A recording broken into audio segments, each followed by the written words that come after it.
সুন্নতের অনুসারী বানাও ইয়া ইলাহি।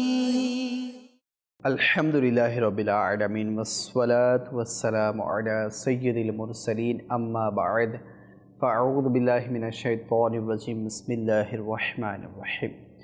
আসসালাতু ওয়াসসালামু আলাইকা ইয়া রাসূলুল্লাহি ওয়া আলা আলিকা ওয়া আসহাবিকা ইয়া হাবিবাল্লাহ। আসসালাতু ওয়াসসালামু আলাইকা ইয়া নবিয়াল্লাহি ওয়া আলা আলিকা ওয়া আসহাবিকা ইয়া নূরাল্লাহ। মাদানী চ্যানেলের দর্শকবৃন্দ, দেখছেন অনুষ্ঠান আম্বিয়া কিরাম আলাইহিমুসসালামের সুন্নাত। এই অনুষ্ঠানে আমরা আম্বিয়াদের বিভিন্ন সুন্নাতে মোবারকা নিয়ে আলোচনা করে থাকি। আজকে ইনশাআল্লাহ একটি টপিকের উপর আলোচনা হবে। দরুদে পাকের অসংখ্য অগণিত ফাজাইল ও বরকত কিতাব ও আহাদিসে তাইয়্যিবার মধ্যে বর্ণনা করা হয়েছে। রসুল আকরাম নূরে মুজাসসাম রসুলে মুহতাশাম সাল্লাল্লাহু তাআলা আলাইহি ওয়া আলিহি ওয়াসাল্লাম ইরশাদ করেন, যে ব্যক্তি দৈনিক আমার উপর 50 বার দরুদে পাক পাঠ করবে, আল্লাহ করিম কিয়ামতের দিন আমি তার সাথে মুসাফাহা করব। সল্লু আলাল হাবিব সাল্লাল্লাহু তাআলা আলা মুহাম্মদ সাল্লাল্লাহু তাআলা আলাইহি ওয়া আলিহি ওয়াসাল্লাম। দর্শক, আমরা গত পর্বে হযরত হুদ আলাইহিস সালামের আপন সম্প্রদায়ের প্রতি দিনের দাওয়াত দেয়া, নেকির দাওয়াত দেওয়ার ব্যাপারে শুনেছি। আজকে হযরত সালেহ আলা নবীন আলাইহিস সালাতু ওয়াস সালাম যে আপন কওম বা সম্প্রদায়ের প্রতি নেকির দাওয়াত দিয়েছিলেন, দিনের দাওয়াত দিয়েছিলেন, সে সম্পর্কে ইনশাআল্লাহ আমরা শোনার সৌভাগ্য লাভ করব। হযরত সালেহ আলা নবীন আলাইহিস সালাতু ওয়াস সালামকে পাঠানো হয়েছিল সামুদ সম্প্রদায়ের প্রতি। সামুদ একটি সম্প্রদায়, এর মধ্যে হযরত সালেহ আলা নবীন আলাইহিস সালাতু ওয়াস সালামকে পাঠানো হয়েছিল। তো হযরত সালেহ আলা নবীন আলাইহিস সালাতু ওয়াস সালাম উনি যে নেকির দাওয়াত, দিনের তাবলীগ করেছেন, সেটা সূরা আরাফের মধ্যে বর্ণনা করা হয়েছে। সামুদ যে সম্প্রদায়, এই সামুদ সম্প্রদায় যারা হেজাজ ও সিরিয়ার মধ্যবর্তী হিজর নামক ভূখণ্ডে বসবাস করত, তাদেরকে সামুদ সম্প্রদায় বলা হচ্ছে। তো সূরা আরাফের 73 নং আয়াতে আল্লাহ পাক ইরশাদ করেন, এবং সামুদ সম্প্রদায়ের প্রতি তাদের ভাতৃ সম্পর্ক থেকে সালেহকে প্রেরণ করেছি। বলল, হে আমার সম্প্রদায়, তোমরা আল্লাহর ইবাদত করো।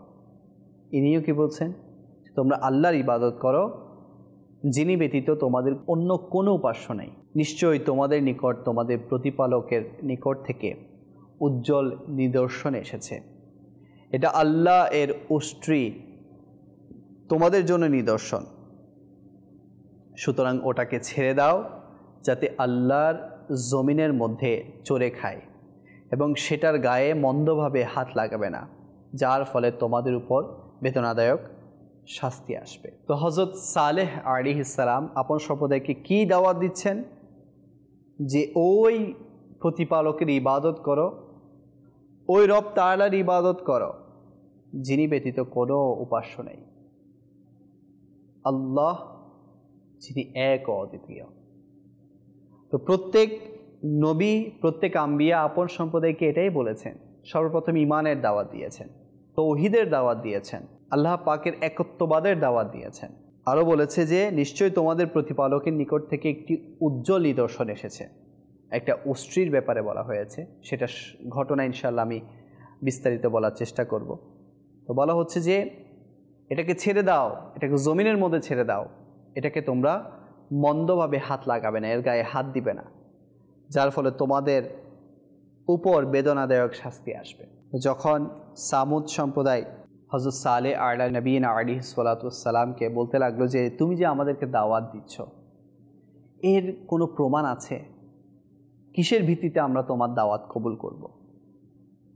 হযরত সালেহ আলা নবীন আলাইহিস সালাতু ওয়াস সালাম বললেন, বলো কি প্রমাণ চাও? ইনারা তো নবী না, নবীরা তো যা চায় আল্লাহ তাআলার হুকুমে পারবে।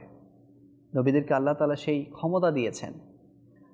তো সামুদ সম্প্রদায়ের লোকেরা বলতে লাগলো, আগামীকাল তুমি আমাদের সঙ্গে আমাদের মেলায় চলো, আমাদের মেলা হচ্ছে, আমাদের মেলায় চলো, পরদিন ছিল তাদের বাৎসরিক উৎসবের দিন, বিরাট মেলা বসত সেই দিন।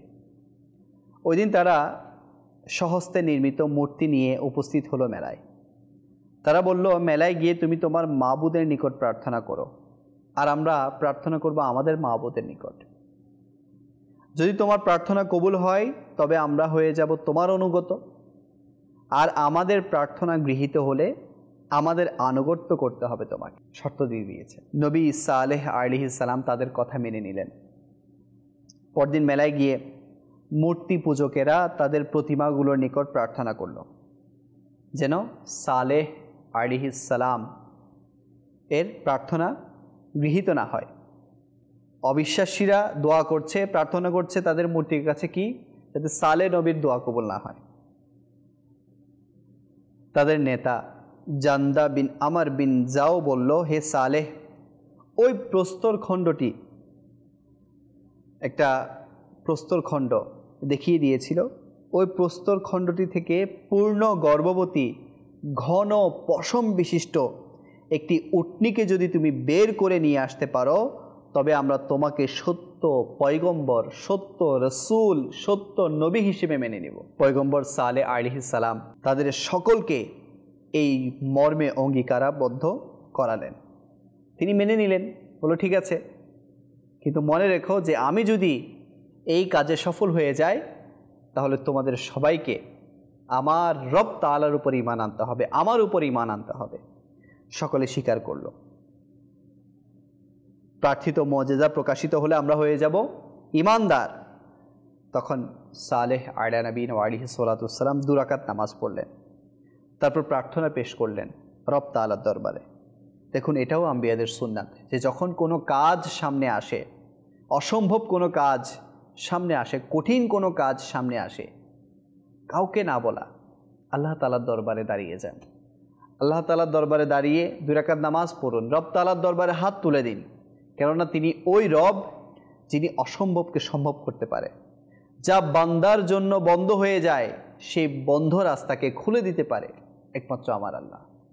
আজকে বান্দা বিভিন্ন ধরনের পেরেশানিতে ভোগে, যে আমার এই পেরেশানি, ওই পেরেশানি, অমুক সমস্যা, তমুক সমস্যা, মানুষকে বলে বেড়ায়। আচ্ছা, এমন এমন সমস্যা আসে, এমন এমন অসুস্থতা মানুষের মাঝে আসে যেটার কোনো আর পথ নেই, যেটার কোনো সমাধান নেই, রব তাআলাকে বলুন, ইনশাআল্লাহ কাজে আসবে। যখন তিনি আল্লাহ তাআলার দরবারে প্রার্থনা করলেন, হঠাৎ একটি পাথরের অভ্যন্তর থেকে সন্তান প্রসবিনী উটের আওয়াজের মতো আওয়াজ বের হতে শুরু করলো। একটু পরে পাথরটি ফেটে গেল, ওই ফাটল থেকে বেরিয়ে এলো একটি গর্ভবতী উটনী। উটনীটি একটু পরেই তার বাচ্চা প্রসব করল। এই বিস্ময়কর নিদর্শন দেখে জান্দা বিন আমর এবং তার বংশের কিছু লোক তৎক্ষণাৎ ঈমানদার হয়ে গেল।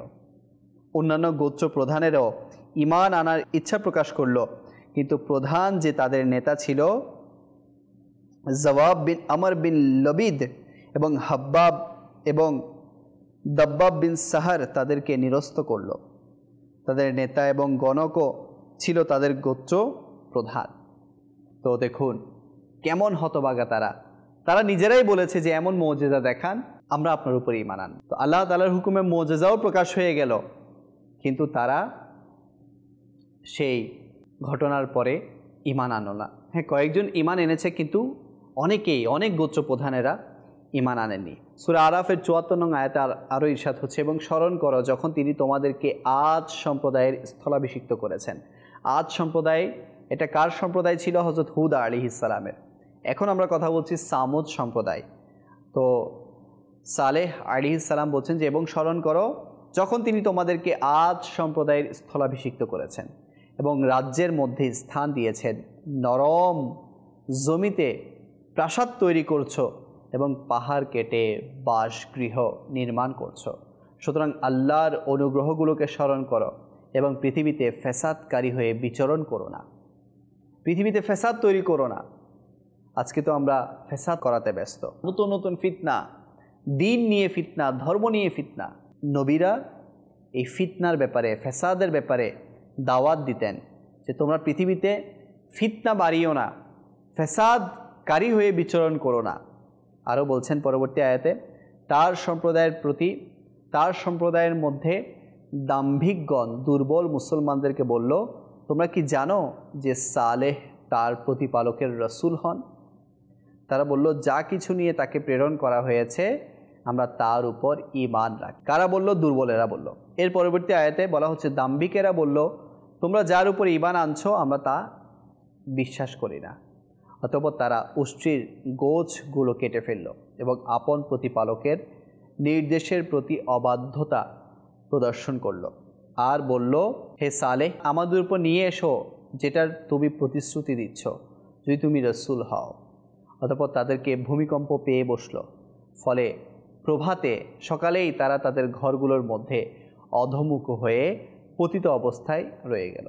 অতঃপর সালেহ তাদের দিক থেকে মুখ ফিরিয়ে নিল এবং বলল, হে আমার সম্প্রদায়, নিশ্চয়ই তোমাদের নিকট আমার প্রতিপালকের রিসালতের বাণী পৌঁছিয়ে দিয়েছি এবং তোমাদের মঙ্গল কামনা করেছি, কিন্তু তোমরা হিতাকাঙ্ক্ষীদের কল্যাণ পছন্দই করো না। তো দেখুন অবশেষে কি হলো, আযাব তাদেরকে পেয়ে বসলো। মনে রাখবেন, নেকির দাওয়াত দেওয়ার ফলে একবার, দুইবার, তিনবার কেউ যদি সেটাকে অগ্রাহ্য করে, বিশেষ করে ঈমানের দাওয়াত, আযাব আসবেই আসবে, আযাব আসবেই আসবে। আচ্ছা, কেউ ঈমানদার, গুনাহ থেকে সে তওবা করছে না, গুনাহ আর গুনাহ, গুনাহ আর গুনাহ, তাকে দাওয়াত দেওয়া হচ্ছে কিন্তু গুনাহ সে করছে, মনে রাখবেন অবশেষে তাকেও আযাব পেয়ে বসবে। আজকে দেখুন, এই যে গরমের দিনে পুরো দেশের মধ্যে গরম আর গরম, তীব্র গরম আমরা অনুভব করছি, এগুলো কিন্তু আমাদের কৃতকর্মের ফল। গরমের তীব্রতা বেড়ে যাওয়া, এটাও আল্লাহ তাআলার পক্ষ থেকে একটি শাস্তি। মনে রাখবেন, গুটি কয়েক বান্দার গুনাহের কারণে সবার উপর এই আযাব নাজিল হয়। গুটি কয়েক বান্দার গুনাহের কারণে সব মাখলুক কষ্ট পেয়ে থাকে। এজন্য আমাদের উচিত গুনাহ থেকে তওবা করে নেওয়া। কেননা গুনাহ থেকে যদি আমরা তওবা না করি তাহলে আল্লাহ পাকের শাস্তি আমাদের উপর চলে আসবে। তো এখান থেকে এটাই বোঝা গেল যে প্রত্যেক পয়গম্বর, প্রত্যেক রসুল তাদের সম্প্রদায়ের প্রতি নেকির দাওয়াত দিয়েছেন। সূরা হুদের 61 থেকে 68 নং আয়াতে আল্লাহ পাক আরও ইরশাদ করেন, আর সামুদ জাতির প্রতি তাদের ভাই সালেহকে প্রেরণ করি। তিনি বললেন, হে আমার জাতি, আল্লাহর বন্দেগী করো, তিনি ছাড়া তোমাদের কোনো উপাস্য নেই। তিনি জমিন হতে তোমাদেরকে পয়দা করেছেন, তন্মধ্যে তোমাদেরকে বসতি দান করেছেন। অতএব তার কাছে ক্ষমা প্রার্থনা করো, অতঃপর তারই দিকে ফিরে চলো।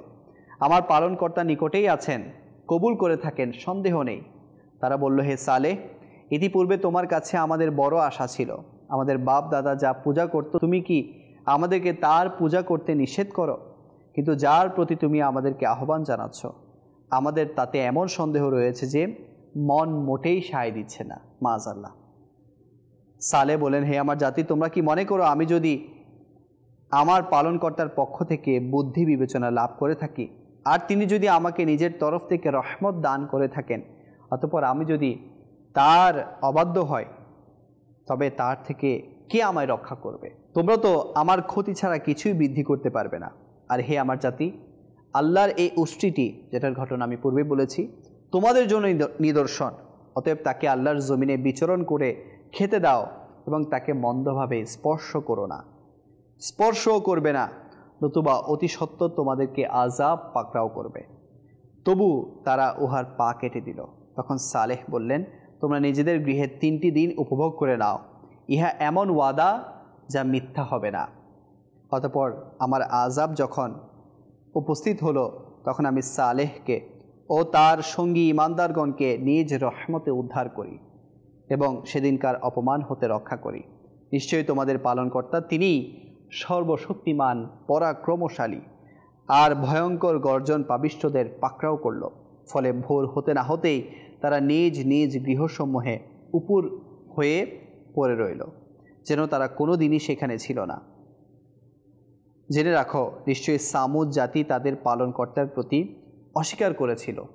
আরও শুনে রাখো, সামুদ জাতির জন্য অভিশাপ রয়েছে। এছাড়া আরও অনেক আয়াতে হযরত সালেহ আলা নবীনা ওয়া আলাইহিস সালাতু সালাম যে দ্বীনের দাওয়াত দিয়েছেন, তার সম্প্রদায় যে অস্বীকার করেছেন, অবশেষে যে আযাব নাজিল হয়েছে সেই সম্পর্কেও বিভিন্ন সূরার মধ্যে এসেছে। সূরা হিজরের আয়াত নম্বর ৮০ থেকে ৮৪, সূরা আসরা আয়াত নম্বর ৫৯ এর মধ্যেও বিভিন্ন সালেহ আলা নবীনা ওয়া আলাইহিস সালাতু সালামের সম্প্রদায়ের ব্যাপারে এসেছে। তো প্রত্যেক নবী তার সম্প্রদায়কে গুনাহ থেকে বাঁচার উপদেশ দিয়েছেন, ঈমানের দাওয়াত দিয়েছেন, কিন্তু কেউ গ্রহণ করেছে, কেউ তা অস্বীকার করেছে। তো যারাই গ্রহণ করেছে তারাই সৌভাগ্যবান হয়েছে, আর যারাই গ্রহণ করেনি তারা আল্লাহ পাকের সেই কঠিন আযাবের মধ্যে লিপ্ত হয়েছে। মনে রাখবেন, আল্লাহ তাআলার আযাব চলে আসলে সেখান থেকে কেউ রক্ষা করতে পারবে না, কেউ রক্ষা করতে পারবে না। তো এই জন্য সময় থাকতে মেনে নাও। সময় যদি চলে যায়, সময় যদি ফুরিয়ে যায়, আর মানার কোনো ব্যবস্থা থাকবে না। এখন সময় আছে আমাদের গুনাহ থেকে তওবা করার, সময় আছে আমাদের নামাজ মুখী হওয়ার, সময় আছে আমাদের গুনাহ থেকে তওবা করে নেয়ার। সময় যদি ফুরিয়ে যায়, নিঃশ্বাস যদি বন্ধ হয়ে যায়, বিনা তওবায় যদি মারা যায়, আযাব গজব ছাড়া আর কিছু থাকবে না আমাদের জন্য। এই জন্য নেকির দাওয়াত দিতে হবে। প্রত্যেক আম্বিয়া নেকির দাওয়াত দিয়েছেন, দ্বীনের তাবলীগ করেছেন, দ্বীনের দাওয়াত দিয়েছেন, ঈমানের দাওয়াত দিয়েছেন, গুনাহ থেকে বাঁচার দাওয়াত দিয়েছেন। আলহামদুলিল্লাহ, দাওয়াত ইসলামী আমাদেরকে এটাই শেখাচ্ছে, সুন্নাতে আম্বিয়া আদায় করা শেখাচ্ছে। আসুন না আমরাও মাদিনী কাফেলার মাধ্যমে, দরসের মাধ্যমে, নেকির দাওয়াতের মাধ্যমে, ইতিকাফের মাধ্যমে, সাপ্তাহিক ইজতিমার মাধ্যমে, মাদানী মুজাকারার মাধ্যমে আমরা ইলমে দ্বীন অর্জন করে মানুষকে নেকির দাওয়াত দিই। ইনশাআল্লাহ এর মাধ্যমে সুন্নাতে আম্বিয়াও আদায় হবে, আল্লাহ রসুলের উম্মত সংশোধন হবে, এবং কাল কিয়ামতের দিন এটা আমাদের নাজাতের উসিলা হয়ে দাঁড়াবে। আল্লাহ করিম আমাদের সবাইকে বেশি বেশি নেকির দাওয়াত দেওয়ার, বেশি বেশি নেক কাজ করার, দ্বীনের দাওয়াত দেওয়ার, দ্বীনের তাবলীগ করার সেই তৌফিক দান করুক। আসলে এটা কিন্তু নবীদের কাজ। আল্লাহ পাক আমাদেরকে সৌভাগ্যবান করুক, আমরাও যাতে সেই মহান বান্দাদের কাজের মধ্যে সামিল হতে পারি। এটা চারটেখানি বিষয় নয়, দুনিয়াতে অনেক বান্দা আজকে বিচরণ করছে। আপনি দেখুন, আপনার আশেপাশে অনেক মানুষ আছে, কিন্তু দ্বীনের দাওয়াত দেয়া কয়জনের সৌভাগ্য হচ্ছে? নেকির যে কথা বলবে, একটু যে ভালো পথে আদেশ দিবে, আসুন ভাই নামাজ পড়তে আসুন, আসুন ভাই আমরা একটু ইজতিমায় যাই, আসুন ভাই আমরা একটু ইলমে দ্বীন অর্জন করি, আসুন না ভাই আমরা একটু কোরআনটা শুদ্ধ করে নেই। তো এই দাওয়াতগুলো দেয়া সবার কপালে জুটে না, সবার কপালে জুটে না। আলহামদুলিল্লাহ, দাওয়াত ইসলামী এমন একটি সংগঠন যা আমাদেরকে নিজেদেরকে নেককার বানানোর চেষ্টা করে যাচ্ছে, এবং অপর উম্মতকে কিভাবে আমরা নেককার বানাবো, দ্বীনমুখী করব, সেটার চর্চাও আমাদেরকে করাচ্ছে। তো আসুন, আমি বলবো যে নিজেরাও দাওয়াত ইসলামের সাথে সম্পৃক্ত হয়ে যান। নিজেদের বন্ধু বান্ধব, যারা পরিচিত জন আছে, পরিবারবর্গ আছে, তাদেরকেও দাওয়াত ইসলামীমুখী করুন। ইনশাআল্লাহ এর ফায়দা দুনিয়াতেও দেখবেন, আখিরাতেও দেখবেন। আল্লাহ করিম আমরা যা কিছু শুনেছি এর উপর আমল করার এবং অপর ইসলামী ভাইকে পৌঁছে দেওয়ার তৌফিক দান করুক। আজকে এতটুকু। ইনশাআল্লাহ আগামী পর্বে আমরা অন্য এক নবীর, তার সম্প্রদায়ের প্রতি কীভাবে নেকির দাওয়াত দিয়েছেন এবং তার সম্প্রদায় দাওয়াত গ্রহণ না করার কারণে কি শাস্তির অন্তর্ভুক্ত হয়েছে, ইনশাআল্লাহ সে সম্পর্কে আমরা আলোচনা করার সৌভাগ্য অর্জন করব। আপনাদের সুস্থতা কামনা করে এখানেই শেষ করছি। মাদানী চ্যানেল দেখতে থাকুন, কেননা মাদানী চ্যানেল এমন চ্যানেল যেই চ্যানেলের মাধ্যমে আপনি নেকির দাওয়াত দেওয়ার স্পৃহা পাবেন, যেই চ্যানেলের মাধ্যমে আপনি নেকির দাওয়াত দেওয়ার আগ্রহ পাবেন। মাদানী চ্যানেল দেখুন, ইনশাআল্লাহ বিভিন্ন ইলমে দ্বীন আপনার অর্জন হবে, এবং কিভাবে নেকির দাওয়াত দিতে হয়, কিভাবে নেকির দাওয়াতের মাধ্যমে মানুষকে সংশোধন করতে হয়, তাও আপনার শেখা হয়ে যাবে। কেননা কোনো কিছু শেখা ছাড়া করা সম্ভব হয়ে ওঠে না। যখন মাদানী চ্যানেল দেখব আমরা, বিভিন্ন প্রোগ্রাম দেখব আমরা, ইলমে দ্বীন যখন আমাদের অর্জন হবে, ইনশাআল্লাহ আমরা নেকির দাওয়াত দিতে সফল হব। আল্লাহ কারীম আমাদের সবাইকে তৌফিক দান করুক। আপনাদের সুস্থতা কামনা করে এখানে শেষ করছি। সল্লু আলাল হাবিব সাল্লাল্লাহু তাআলা আলা মুহাম্মদ সাল্লাল্লাহু তাআলা আলাইহি ওয়াসাল্লাম। সুন্নতের অনুসারী